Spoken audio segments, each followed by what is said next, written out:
मंत्रिमंडल में साथ काम करने वाले श्री राजीव प्रताप रूडी जी, श्री रामकृपाल यादव जी, यहाँ के देवराज क्षेत्र के सोनेपुर के माननीय आमदार श्री विनय सिंह जी, राजीव शर्मा जी, अन्य मंच पे बैठे महानुभाव विश्वाल जी, कौशल विकास के सेक्रेटरी साहिबान और पत्रकार बंधु भगिनियों, भाइयों और बहनों, वास्तव में दुख भी होता है कि ऐसे कार्यक्रम के लिए आजादी के 68 साल बाद आना पड़े बिहार, जो पटना प्रदेश की राजधानी से सटे हुए गांव में भी इस देश में हम बिजली ना दे पाए, उस कार्यक्रम की योजना को घोषणा करने के लिए आज आना पड़े, ये कोई बहुत गर्व की बात नहीं महसूस हो सकती है।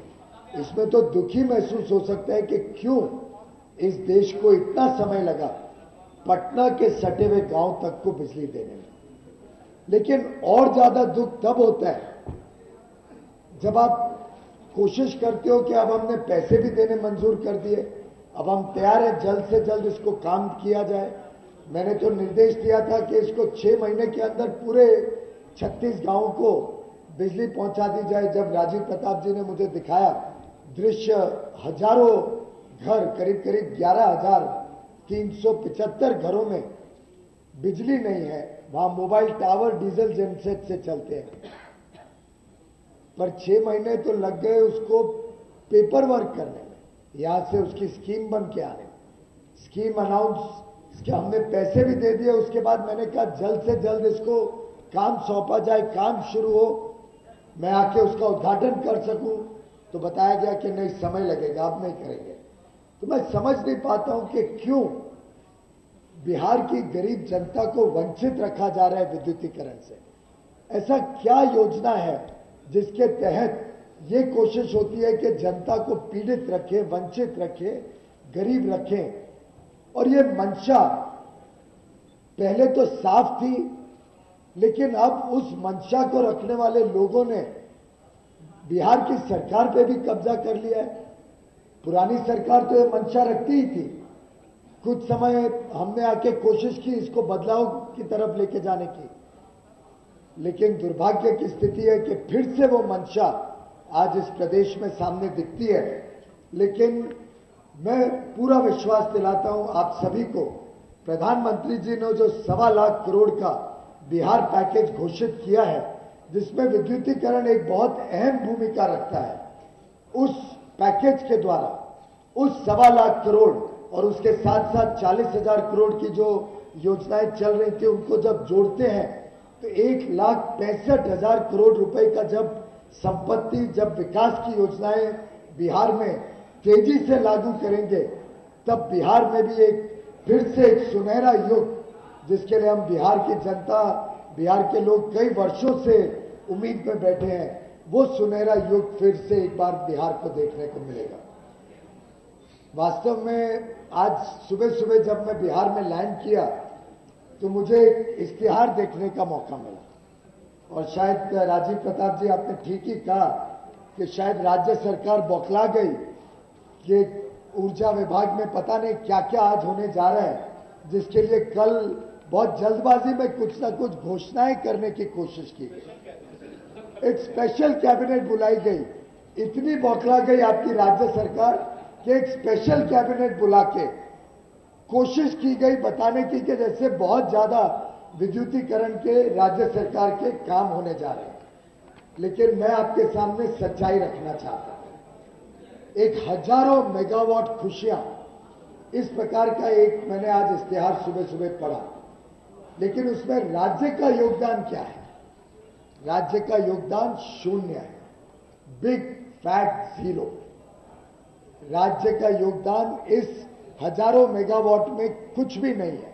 उल्टे पिछले 3 वर्षों में राज्य के जो उत्पादन करने के विद्युत उत्पादन करने की क्षमता है, जो राज्य के बिजली घर हैं, उन्होंने 0 बिजली पैदा की है, 0।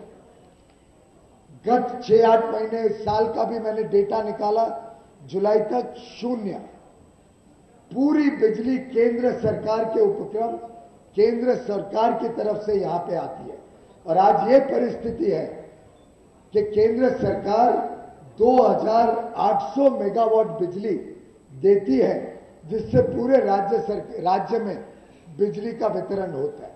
और उसमें से 484 मेगावाट तो बिहार का एलोकेटेड शेयर भी नहीं है, उसको हम अलॉट करते हैं केंद्र सरकार के द्वारा एडिशनल 484 मेगावाट, जिससे राज्य में बिजली का उत्पादन, बिजली की आप तक, जनता तक पहुंचाने में थोड़ी मदद हो। लेकिन ये कब तक स्थिति रहेगी? कब तक राज्य सरकार शून्य बनाती रहेगी? इसीलिए मैंने कहा कि हम तेजी से बांका का यूएमपीपी लगाएं, अल्ट्रा मेगा पावर प्रोजेक्ट लगाएं, जिसके लिए आज के इश्तिहार में लिखा गया है कि 3000, लगभग 3000 मेगावाट जमीन का चिन्हित किया गया है। अब भाइयों बहनों आप बताइए, चिन्हित करके कोई पावर प्लांट लगता है कि जमीन एक्वायर करने से पावर प्लांट लगता है? केंद्र सरकार ने कोयले का भी बंदोबस्त कर दिया। कोयले के एक खदान तो अलॉट कर दी बिहार को, बादाम जो चालू माइन है, जहां कोयला उत्पादन जल्द से जल्द बिहार सरकार कर सके, ऐसी बहुत अच्छी खदान बादाम की राज्य सरकार को दी। साथ ही साथ बांका में यूएमपीपी लगे, उसके लिए कोयले की खदान हमने तैयार कर दी है कि वो खदान बिहार को दी जा सके और उससे 4000 मेगावाट का प्लांट लग सके। लेकिन चिन्हित करने से तो नहीं होगा, जमीन चाहिए, जमीन एक्वायर करके आएगी तभी तो यूएमपीपी लगेगा। तो एक काय का खोखला क्लेम कि हमने चिन्हित कर ली है जमीन। साथ ही साथ हजारों मेगावाट में राज्य सरकार का जीरो, केंद्र सरकार से पूरी आती है बिजली। और उसमें भी आपको सूचना करता हूं कि प्रधानमंत्री नरेंद्र मोदी जी की सरकार आने के बाद कैसे ज्यादा से ज्यादा बिजली यहां पे मिले, उसके लिए अलॉटमेंट बार बार हम करते रहे, बार बार हम एडिशनल पावर देते रहे, जिससे राज्य में बिजली का अवेलेबिलिटी बढ़ सके।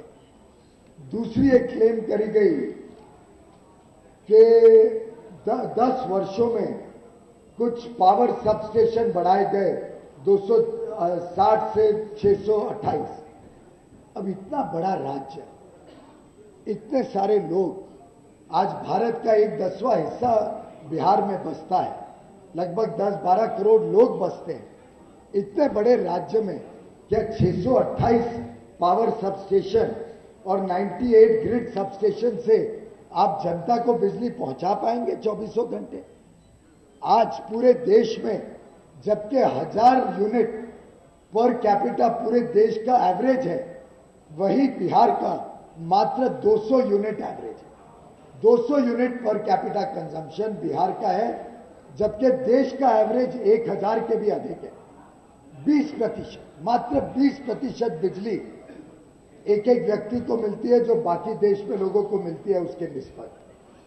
और लॉसेज अगर देखें, जो बिजली की चोरी होती है या जो बिजली वेस्ट होती है, लॉस में जाती है, वो 46% है।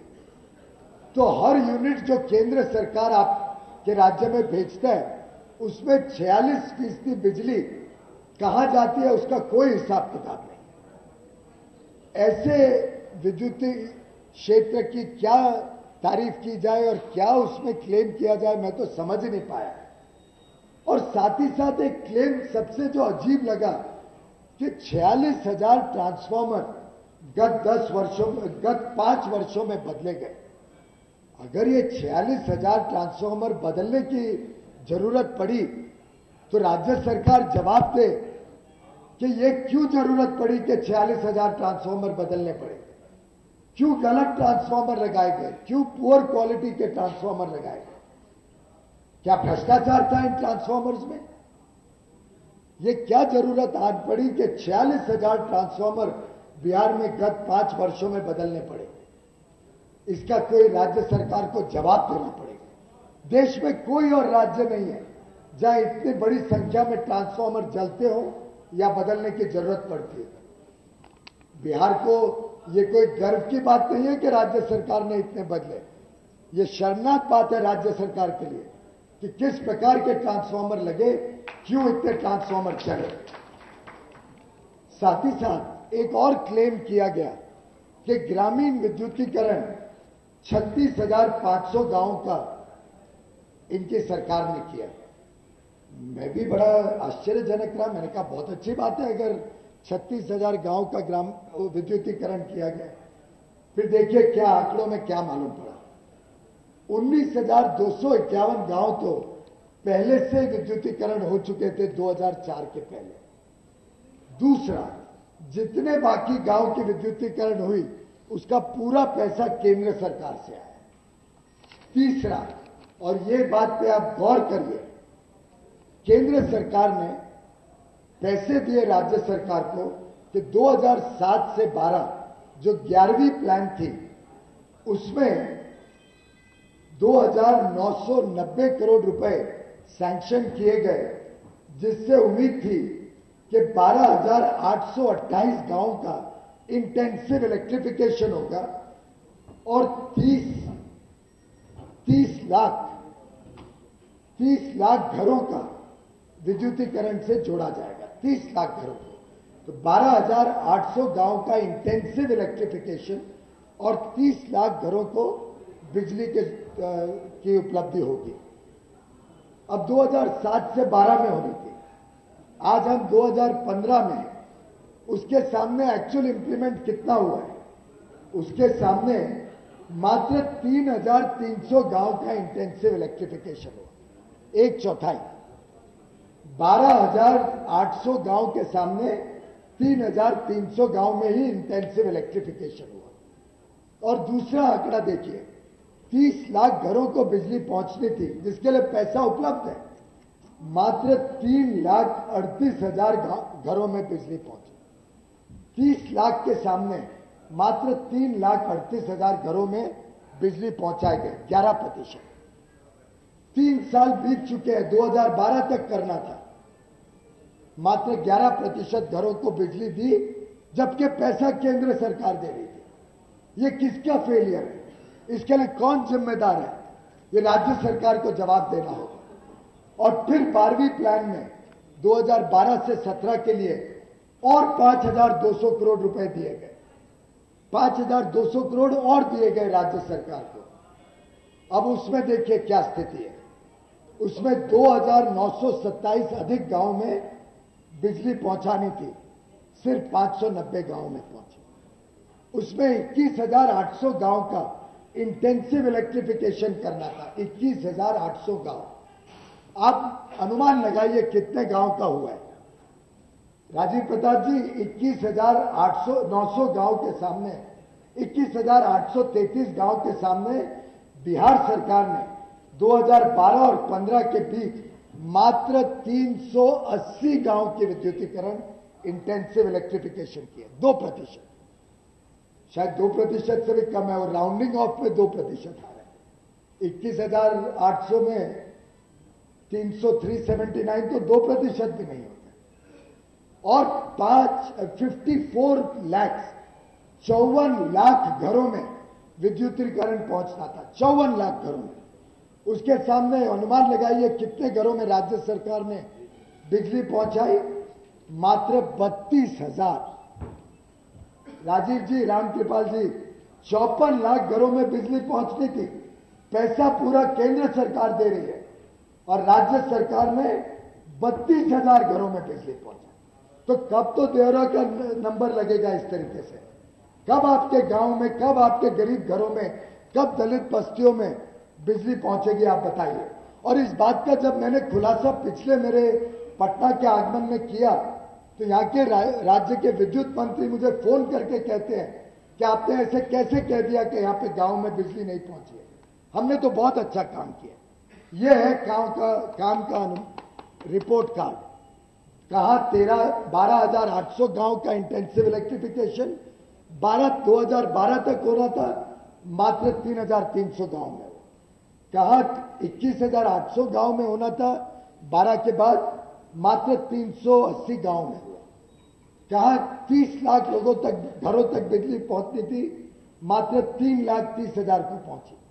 कहां 54 लाख लोगों घरों में बिजली पहुंचती थी, मात्र 32,000। वो मेरे अधिकारी कहते हैं 1% भी नहीं हो रहा है सर। 1% से भी कम कैसे लिखे हम? वो दशमलव में लिखना पड़ेगा। ये राज्य सरकार आज बड़ा बड़ा इश्तिहार दे रही है, लाखों करोड़ों रुपए खर्च रही है और झूठी बातें जनता को बता रही है। तो मेरे लिए तो बहुत आश्चर्यजनक स्थिति हुई जब आज मैंने देखा कि राज्य सरकार विद्युतीकरण के ऊपर एक और आंकड़ा मैंने पढ़ा कि मुख्यमंत्री नवीन एवं नवीकरणीय ऊर्जा कार्यक्रम में 950 सोलर पंप दिए जाएंगे, 949 पंप्स। मैंने कहा बड़ी अच्छी बात है अगर मुख्यमंत्री जी 949 पंप्स दे रहे हैं। फिर अपने पेपर पढ़ रहा था गाड़ी में एयरपोर्ट से यहां आते आते, तो पता चला कि 13 जून 2014 में, मेरा जन्मदिन भी 13 जून को पड़ता है, 13 जून 2014 को केंद्र सरकार ने 1000 पंप के लिए 8 करोड़ 73 लाख रुपए सैंक्शन किए थे कि 1000 सोलर पंप बिहार में लगे। वो पैसे से आपके यहां पे सोलर पंप लगने थे, पर वो लगे हैं कि नहीं मुझे अभी तक कोई रिपोर्ट नहीं है। कोई राज्य सरकार ने हमारे पास एक्शन टेकन रिपोर्ट नहीं भेजी। 1 वर्ष पूरा हो गया, मेरी भी आयु 1 वर्ष ज्यादा हो गई, लेकिन बिहार के किसानों को वो 1000 पंप नहीं दिखे। तो मैं समझता हूं कि बहुत दुर्भाग्यपूर्ण स्थिति में आज बिहार का विद्युत का क्षेत्र है और ऐसे में अब एक ऐसे कार्यक्रम योजना को तेजी से बढ़ाना पड़ेगा जिसके लिए पुराना पैसा तो जो है सो है, उसके अलावा दीनदयाल उपाध्याय ग्राम ज्योति योजना के तहत लगभग 5,850 करोड़ रुपए अधिक सैंक्शन किए गए, 5,856 करोड़ रुपए, और इंटीग्रेटेड पावर डेवलपमेंट स्कीम द्वारा 2,100 करोड़ रुपए, जो प्रधानमंत्री जी ने स्पष्ट निर्देश दिया कि बिहार का एक एक गांव, बिहार के एक एक घर तक बिजली पहुंचनी चाहिए। अब यह नहीं चलेगा कि तार गांव तक पहुंचा दी और बोला भाई विद्युतीकरण हो गया। अब जनता को यह मंजूर नहीं है, जनता इससे संतुष्ट नहीं है। एक बिजली की तार गांव में बाहर पंचायत तक आ रही है पर घर में नहीं आ रही है। आज भी करोड़ों लोग बिहार के वंचित हैं बिजली के उत्पादन से, बिजली के स्रोत से। आज भी लाखों पढ़ाई करने के शिक्षा के हमारे स्टूडेंट्स आज भी केरोसिन लैंप में पढ़ते हैं। अब वो बिहार का लड़का लड़की जो केरोसिन लैंप में या स्ट्रीट लाइट पे पढ़ेंगे, वो कैसे आईएएस में पास होंगे? वो कैसे सरकारी अफसर बनेंगे? वो कैसे नौकरी के लायक बनेंगे? उनका कौशल विकास कैसे होगा? इन सब की चिंता प्रधानमंत्री जी को भली भांति है और इसीलिए विद्युतीकरण पे विशेष ध्यान देना। और ब्योरा जैसा क्षेत्र, मैं तो हैरान हो गया जब ऊपर हेलीकॉप्टर से मेरे मित्र रूडी जी ने बताया कि पीयूष 67 इयर्स हो गए, अब तो 68 वर्ष हो गए, आज तक इन गांव में बिजली नहीं है। और पटना से सटा हुआ हेलीकॉप्टर तो टेक ऑफ किया था और उन्होंने मुझे दिखाया गंगा के तट पे, क्या मां गंगा के तट पे गांव जहां 11,375 परिवार रहते हैं, शायद 60-70 हजार लोग रहते होंगे।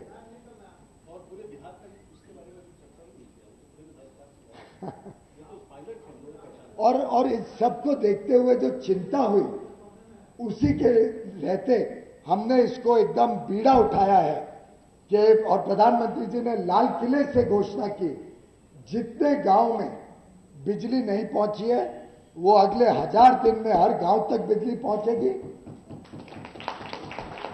और इस केंद्र सरकार के कार्यकाल में 2019 के पहले हम हर घर तक बिजली पहुंचाएंगे। हर घर को पूरी तरीके से बिजली मिलेगी, हर किसान को पर्याप्त बिजली मिलेगी जिससे उसके भी खेती का उत्पादन बढ़ सके। इस प्रकार का संकल्प लेके विद्युत क्षेत्र में काम हो रहा है। आज मुझे आनंद है कि मुझे आप सबके साथ मिलने का मौका मिला, कुछ बातें शेयर करने का मौका मिला। अब आप शौचालय देख लीजिए, प्रधानमंत्री जी ने 15 अगस्त 2014 में घोषणा की थी कि देश में हर स्कूल में, हर विद्यालय में लड़कों के लिए लड़कियों के लिए मैं शौचालय बनाऊंगा। और एक वर्ष में इतना इंटेंसिव कार्यक्रम जिसमें हर एक पब्लिक प्राइवेट हर एक लोगों को जोड़ के 4 लाख से भी अधिक शौचालय स्कूलों में बने लड़के और लड़कियों के लिए। उसमें मुझे खुशी है कि सिर्फ जो विद्युत और कोयला के हमारे उपक्रम हैं, उन्होंने देश भर में 1,22,551 शौचालय बनाए एक वर्ष के भीतर। लेकिन और भी ज्यादा खुशी इस बात की है कि मात्र बिहार में हमारा सबसे ज्यादा फोकस रहा, बिहार के प्रति सबसे ज्यादा संवेदनशीलता रही, और सिर्फ बिहार में 22,151 शौचालय सिर्फ विद्युत और कोयला क्षेत्र से बने। एनटीपीसी के यहां डायरेक्टर बैठे हैं, इन्होंने 9,376 शौचालय बनाए बिहार में। आरईसी के चेयरमैन बैठे हैं, 6,670 शौचालय बनाए। पावर ग्रिड जो ट्रांसमिशन का काम करती है, उन्होंने 5,370 शौचालय बनाए। और एसजेवीएनएल जिसका बिहार में कोई काम भी नहीं है, लेकिन बिहार के विद्यार्थियों के प्रति उनकी चिंता ये थी कि उन्होंने एसजेवीएनएल ने आके बिहार में 834 शौचालय बनाए। तो पूरी केंद्र सरकार की ताकत लग गई कैसे बिहार में एक भी कोई स्कूल नहीं रहे, एक भी विद्यापीठ नहीं रहे जहां पे एक भी कोई भी स्टूडेंट विद्यार्थी को बिना शौच के तकलीफ ना उठानी पड़े। इसी प्रकार से विद्युतीकरण में भी एक बार प्रधानमंत्री जी ने ये निर्णय ले लिया और ये पीड़ा उठा ली, तो मैं आपको विश्वास दिलाता हूं, बिहार में एक भी गांव, एक भी घर, एक भी गरीब का घर, एक भी दलित का घर, एक भी बिहार के हमारे भाई बहन के घर में विद्युतीकरण से वंचित नहीं रखेंगे। सभी को पूरी बिजली मिलेगी, सभी को सस्ती और अच्छी बिजली मिलेगी, और हर गांव में फीडर सेपरेशन द्वारा, जिसके लिए दीनदयाल उपाध्याय में 4,000 से भी अधिक करोड़ रुपए की सैंक्शन की गई है, उससे हर घर को, हर खेत को अलग फीडर से बिजली पहुंचे, जिससे पर्याप्त मात्रा में वो सिंचाई कर सके और उनका खेत का उत्पादन बढ़े। तो मैं समझता हूं 4,440 करोड़ सिर्फ खेतों में फीडर जाए अलग, किसानों की चिंता करते हुए 4,440 करोड़ मात्र किसानों के लिए, किसानों के खेत में फीडर अलग जाए। बाकी जिसकी भी कोई कठिनाई हो, किसान को कभी कठिनाई ना हो, उसके लिए एक अलग फीडर लगे। 4,400 करोड़ रुपए प्रधानमंत्री जी ने दीनदयाल उपाध्याय ग्राम ज्योति योजना में सैंक्शन की। और मैं अगर शहरों की भी बात करूं, जो मेरे पास रिपोर्ट है, हर कार्यक्रम फेल, हर कार्यक्रम डिलेड। जितना पैसा केंद्र सरकार देती है उसका ठीक से उपयोग नहीं किया जाता। किस प्रकार की क्वालिटी है वो तो आपने खुद ही, मुख्यमंत्री जी खुद ही लिख रहे हैं, कैबिनेट खुद ही कह रही है कि हमें 45,000 ट्रांसफार्मर 5 वर्ष में बदलने पड़े। ये परिस्थिति बदलनी है, हमें अच्छी क्वालिटी का सामान लगाना, अच्छी एक व्यवस्था एस्टैब्लिश करनी है, सुचारू व्यवस्था बिठानी है, जिससे लोगों को ट्रांसफार्मर भी अच्छे मिले जो जले ना, लोगों के घर तक बिजली भी अच्छी आए जो 24 घंटे ठीक से आए। और इसके लिए एक नया प्रोजेक्ट भी आज हम लॉन्च कर रहे हैं, जिसमें एक डीसी लाइन जो कभी भी बंद नहीं हो और जिसमें आपके बिजली का बिल भी बहुत कम हो सके। ये डीसी लाइन सासाराम इलाके में 1 लाख घरों में एक पायलट प्रोजेक्ट के रूप में 80 करोड़ रुपए खर्च के लगाई जा रही है। इसका ये उपलब्धि रहेगी कि आप अगर एलईडी बल्ब देखें, आप अपना टीवी देखें, अपना मोबाइल चार्जर देखें, आजकल डीसी पंखे आते हैं, इन सब में बिजली बहुत कम लगती है। अगर एसी करंट में 250 यूनिट लगे तो डीसी करंट से मात्र 100 यूनिट पे काम चल जाता है। इतनी बिजली की बचत होती है। और साथ ही साथ थोड़ी सी बिजली एक अलग लाइन से देने से कभी भी घर में बिजली कटौती नहीं होगी। कितनी भी दिक्कत हो देश में, उन घरों में कभी बिजली की समस्या नहीं आएगी। तो एक पायलट स्कीम 1 लाख घरों के लिए हमने आज लॉन्च की है, जिससे इन घरों में uninterrupted DC power UDC IIT Madras के साथ जॉइंट वेंचर में पहुंचाई जाएगी। इससे लगभग बिजली का बिल भी आधा होगा, कभी भी बिजली कटौती नहीं होगी, ब्लैकआउट नहीं होगा।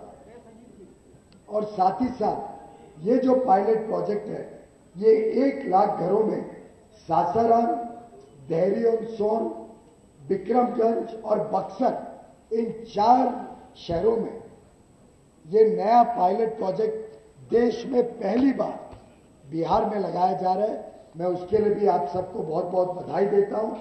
मुझे पूरा विश्वास है कि ये सभी विद्युतीकरण के जो नए नए प्रोग्राम्स लेके भारत सरकार आपके समक्ष आई है, इसकी प्रदेश में बिहार की जनता में सराहना होगी। इससे बिहार की जनता में जो उम्मीद है कि बिहार में भी हर घर में बिजली अच्छी पहुंचे, उनको बिजली की सुरक्षा पहुंचे, उनके जीवन में भी उद्धार हो, इसके लिए जो संकल्पित प्रधानमंत्री मोदी जी की सरकार दिनों रात काम कर रही है, इसमें आप सबका भी आशीर्वाद मिलेगा। इस पूरे उम्मीद के साथ मैं आप सबसे पुनः एक बार बधाई देते हुए कि अब जो ऊर्जाकरण बिहार का होने जा रहा है, उसकी रफ्तार बहुत तेजी से आगे बढ़ेगी। उसके लिए आप सबका आशीर्वाद लेने आया हूं। बहुत बहुत धन्यवाद। बहुत बहुत शुक्रिया माननीय मंत्री जी। और अब मैं चाहूंगी कि हमारे जितने भी मीडिया बंधु हैं, पत्रकार बंधु हैं, वो आगे आ जाए और सवालों का सिलसिला शुरू करें। मीडिया के लोगों को आगे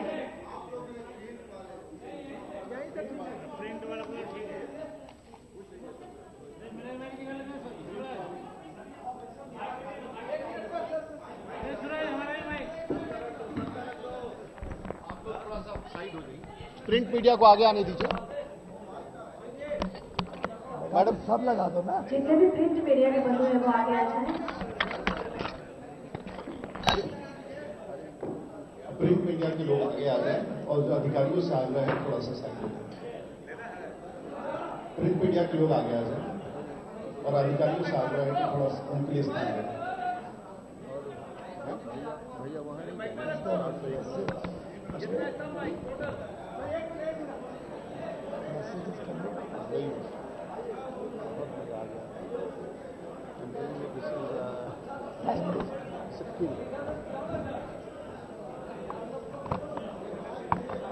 माननीय पत्रकार जो प्रिंट मीडिया से हैं कृपया आगे आ जाए। प्रिंट मीडिया के माननीय पत्रकारगण आगे आ जाए और जो टीवी से आए हुए पत्रकार और संवाददाता हैं वो भी आगे आ जाए। कैमरामैन से पीछे हैं।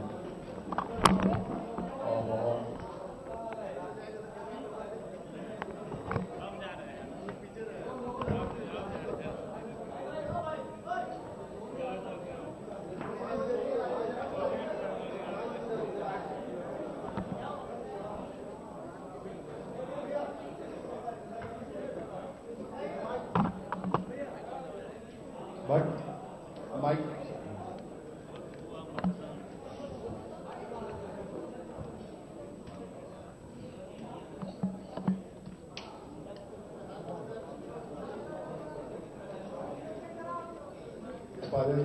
रवि जी कुछ पूछना है?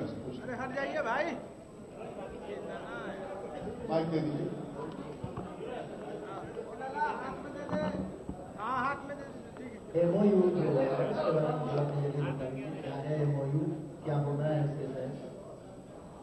देखिए, भारत सरकार के कई उद्यम और विशेष करके ऊर्जा मंत्रालय से जुड़े हुए, चाहे वो rural electrification corporation, power grid corporation of India हो, नेशनल थर्मल पावर कॉर्पोरेशन हो, इन सभी लोगों ने भारत सरकार के उद्यमिता मंत्रालय से एक समझौता किया है और विशेष तौर से बिहार के लिए अपने CSR राशि से एक बड़े मुश्त में वो पैसा बिहार के उस फंड में डाल रही है जिसमें बिहार के स्किल डेवलपमेंट का कार्य को संपन्न कराया जाए। जैसा कि आप जानते हैं कि स्किल मंत्रालय का ये काम अकेले सक्षम नहीं हो सकता है, इतना साधन अभी इस मंत्रालय में नहीं आया है। तो पिछली बार जब पीयूष गोयल साहब आए थे उन्होंने कहा था कि बिहार में 25,000 नौजवानों को प्रशिक्षण देने के लिए NTPC से CSR के माध्यम से फंड्स देंगे। उसी क्रम में उसके पश्चात उन्होंने रूरल इलेक्ट्रिफिकेशन कॉर्पोरेशन, उसी क्रम में उन्होंने power grid corporation of India, उसी क्रम में उन्होंने कोल इंडिया को कहा कि बिहार में विशेष तौर पर कौशल विकास के लिए साधन उपलब्ध करा जाए, कौशल विकास और उद्यमिता मंत्रालय को। और उसी क्रम में नेशनल स्किल डेवलपमेंट कॉर्पोरेशन जो बिहार में प्रधानमंत्री के आगमन के आने के पश्चात फर्स्ट फेज में 22 स्थानों पर प्रारंभ कर रहा है और इसके बाद हम लोग हेवी इक्विपमेंट में जा रहे हैं, ऑटोमोटिव्स में जा रहे हैं, हेल्थ केयर में जा रहे हैं और साथ साथ इन नौजवानों को प्रशिक्षण के बाद रोजगार तक पहुंचाने का जो प्रयास है, उसी क्रम में ये समझौता REC के साथ है। इसका प्रथम किश्त बिहार में इस योजना को कार्यान्वित करने के लिए उपलब्ध कराया। REC ने अपना fund national skill development trust को दिया है जो नेशनल स्किल डेवलपमेंट कॉर्पोरेशन को देकर इस काम को कराएगा। 10 करोड़ की राशि है, प्रथम किश्त में 6 करोड़ रिलीज किया है।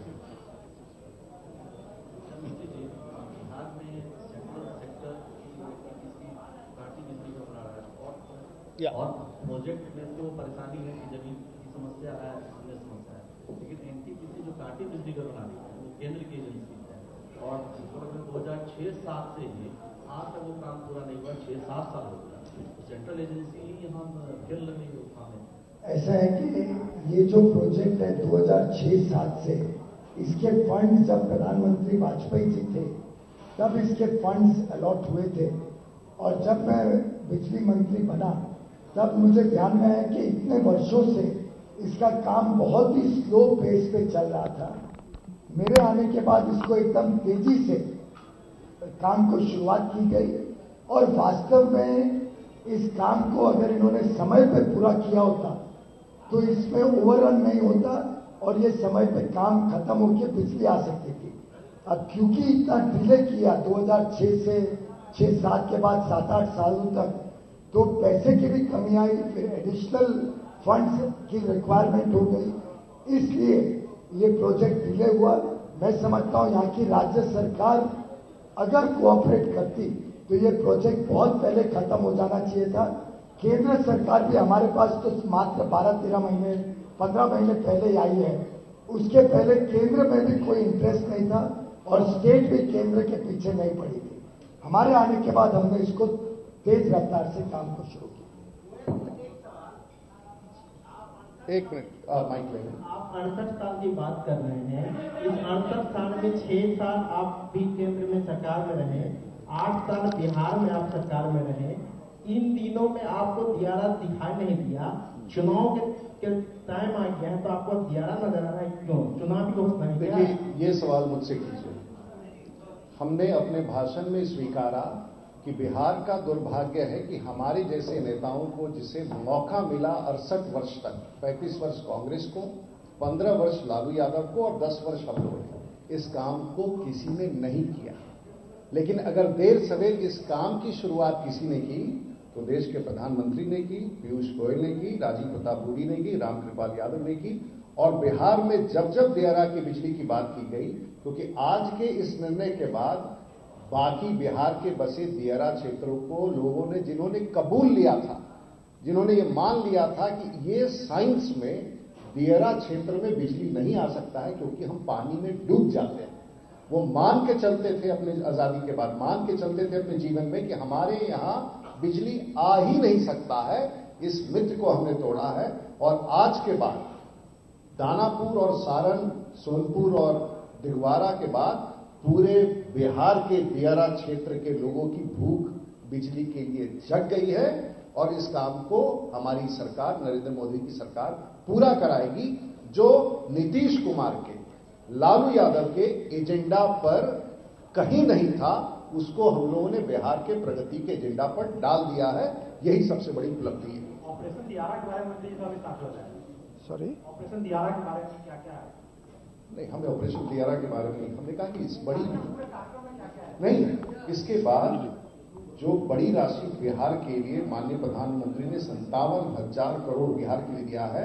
इसके बाद बिहार में इन सभी दियारा क्षेत्र उसका सर्वेक्षण होगा, उन गांवों की पहचान होगी, उन टोलों की पहचान होगी, और जहां लगभग 50 लाख लोग सीधे तौर से प्रभावित हैं, यहां पटना से लेकर के भागलपुर तक, पटना से लेकर गंडक किनारे बसे नेपाल तक, सोन नदी से बसे किनारे तमाम इलाके जहां गांव दियारा और कछार क्षेत्र में अवस्थित हैं, उन सब की पहचान की जाएगी, उनका प्राकलन तैयार किया जाएगा, उनके लिए बिजली आपूर्ति के लिए सबस्टेशन तैयार किए जाएंगे, और जिनकी कल्पना के बाहर था, नरेंद्र मोदी की इस बड़ी योजना में दियारा क्षेत्र के तमाम लोगों को देश में, कम से कम बिहार में बिजली पहली बार मुहैया होगा।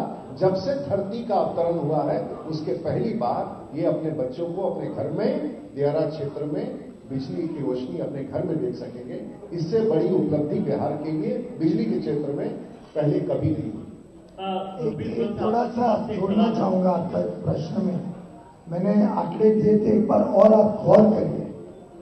आपने भी पूछा, अब 11वें प्लान में 2007 से 12 जब 2,990 करोड़ रुपए उपलब्ध थे केंद्र सरकार से, जिससे 12,828 गांवों का इंटेंसिव इलेक्ट्रिफिकेशन होना था, मात्र 3,300 गांव में हुआ। जब 30 लाख घरों तक बिजली पहुंची थी, मात्र 3,38,000 तक पहुंची। अब 12वीं प्लान देखें तो और भी दुर्भाग्यपूर्ण, 5,220 करोड़ रुपए दिए गए, उसमें 21,800 गांवों तक इंटेंसिव इलेक्ट्रिफिकेशन होना था, मात्र 379, 2% से भी कम गांव तक पहुंचा, और 54 लाख के सामने मात्र 32,000 घरों का विद्युतीकरण।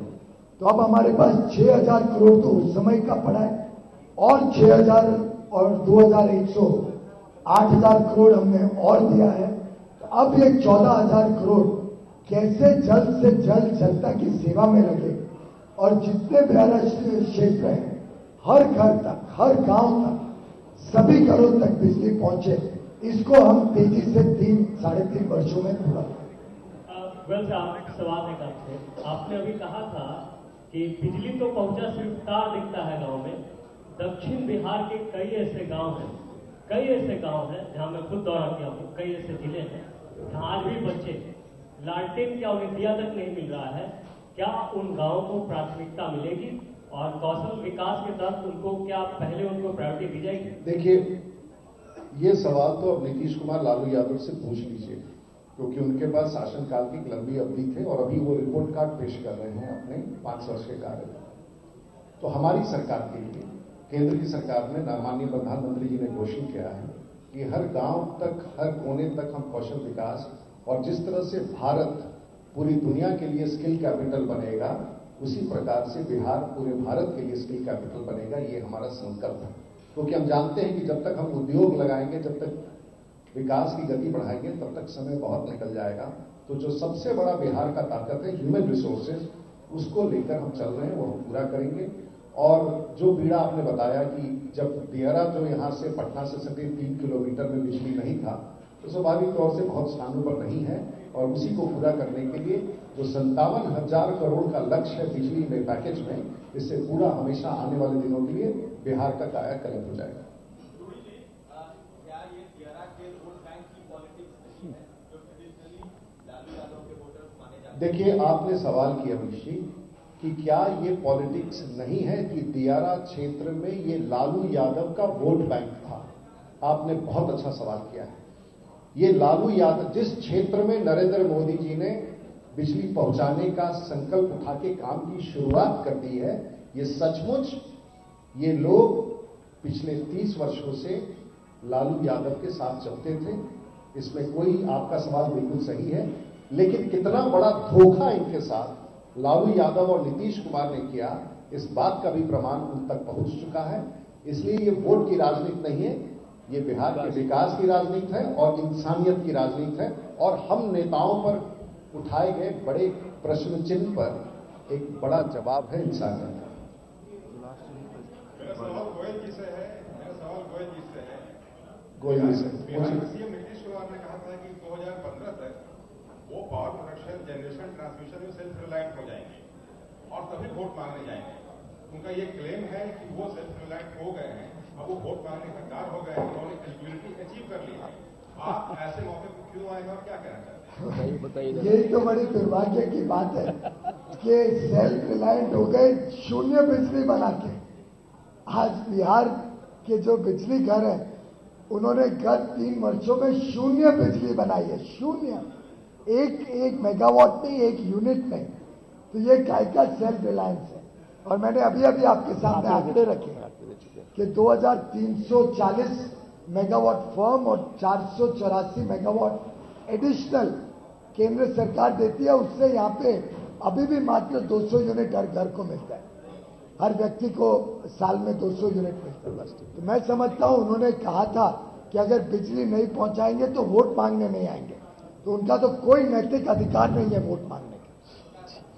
लेकिन गोयल साहब ये बताइए, ये तो मानेंगे प्रोडक्शन की बात अगर आप छोड़ भी दें तो कम से कम 18 घंटे 16 घंटे बिजली पहुंच तो रही है, इतना तो मानेंगे आप? वो भी क्योंकि हमने गत 9 या 12 महीने में जितना एडिशनल पावर जहां से मिल पाता था हमने यहाँ पे सैंक्शन किया। मेरे पास यहाँ पूरी डिटेल्स हैं, सितंबर last year, June this year, कैसे कैसे हम और बिजली देते गए कि बिहार की जनता को कष्ट कम हो। और वास्तव में यहाँ का, अभी आपने जो सवाल पूछा था कि कांटी बिजली घर क्यों नहीं शुरू हो पा रहा है, उसमें जो बिहार सरकार ने इक्विटी कंट्रीब्यूशन करनी थी 50-50 जेबी है, वो आज तक नहीं दी है, इसलिए वो डिले हुआ है, जो मैंने आपको बताया। I'll give it to him. Mr. Goyal, I have a question for you. The Prime Minister comes to Bihar and he says that Bihar के लोगों को मोबाइल चार्ज करने के लिए भी बिजली नहीं है। क्या ये सही है? पहला सवाल। दूसरा ये है, isn't it true that in your meeting in Government of India, haven't you lauded the efforts of the Government of Bihar, the way the work has progressed as far as rural electrification goes? You yourself have lauded. Are you just here for mere politicking that Bihar doesn't have any electricity? First, you laud the government of Bihar for rural electrification. That's what we have come to know as journalists. And now, aren't you doing politics over here, just merely criticizing the government of Bihar? I will explain that to you, sir. First of all, the बिजली available है जो आपने प्रश्न उठाया, अगर पूरे देश का औसत 1000 यूनिट है और बिहार में 200 यूनिट है, तो स्वाभाविक है कि बिजली पर्याप्त मात्रा में अवेलेबल है। दूसरा, लेट मी फिनिश।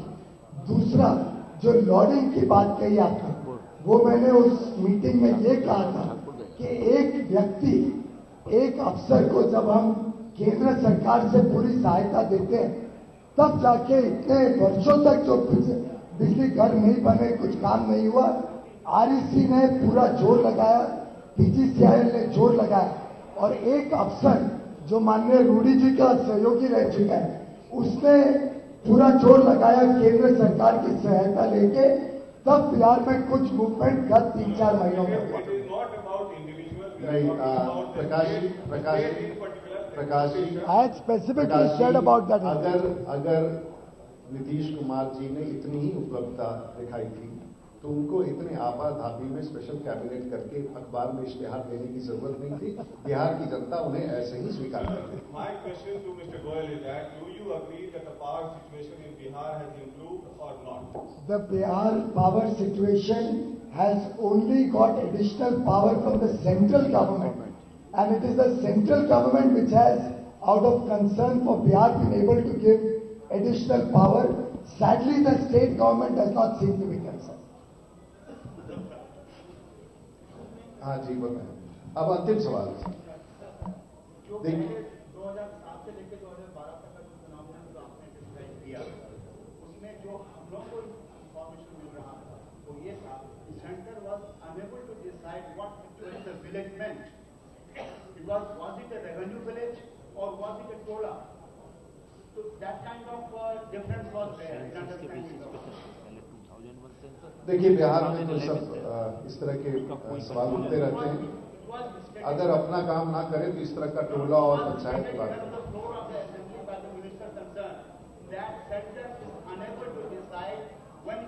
नहीं, ये तो ये सब नहीं। देखिए, आज ये बड़ा महत्वपूर्ण दिन था। जिस प्रकार का इश्तिहार निकाल करके वाहवाही लूटने का बिहार के मुख्यमंत्री ने प्रयास किया, वो पूरी तरह से ध्वस्त हो गया और उनके खोखले बयान बिहार के विद्युत स्थिति पर, उनका खोखला दावा आज पूरी तरह से बेनकाब हो चुका है और बिहार आने वाले दिनों में बिजली के मार्ग पर तेज गति से बढ़ सके, इस बात के संकल्प के साथ देश के प्रधानमंत्री ने माननीय नीतीश कुमार जी के इस पूरे अभियान को, जिसे उन्होंने अखबार के माध्यम से लोगों तक पहुंचाने का प्रयास किया था, माननीय पीयूष गोयल जी ने पूरे स्पष्ट तौर से कर दिया है कि जो कुछ भी दावा बिहार के मुख्यमंत्री के द्वारा बिहार की बिजली के बारे में किया जा रहा है, पूरी तरह से खोखला है और भारत की सरकार पूरे संकल्प के साथ आने वाले दिनों में बिहार के इस विद्युत अभाव को पूरा करने के लिए काम करेगी। इसमें किसी प्रकार का, और जो 57,000 करोड़ रुपया सिर्फ विद्युत के लिए दिया गया है, हमारा ये भरोसा है कि आने वाले दिनों में ये बड़ी राशि अच्छे लोगों के हाथ में जाए ताकि बिहार के इस विद्युत अभाव की कमी को हम पूरी तौर से दूर कर सकें। वो अच्छे लोग हमारे जैसे लोग हैं, नरेंद्र मोदी जी के सरकार में चलने वाले अच्छे लोग हैं। नरेंद्र मोदी जी के नेतृत्व में बिहार का भी कायाकल्प होगा। बहुत बहुत धन्यवाद आप सभी का। और जाहिर सी बात है, हमेशा इस तरह की योजनाएं शुरू होंगी और माननीय मंत्री जी का आह्वान होगा और भी सवाल उठाएंगे। आप सभी का बहुत बहुत शुक्रिया कि आप यहाँ हैं और साथ ही आप मीडिया बंधु और यहाँ जितने भी लोग उपस्थित हैं, उन्हें कहना चाहूंगी कि आपके लिए कुछ चाय कॉफी का प्रबंध है वो करें।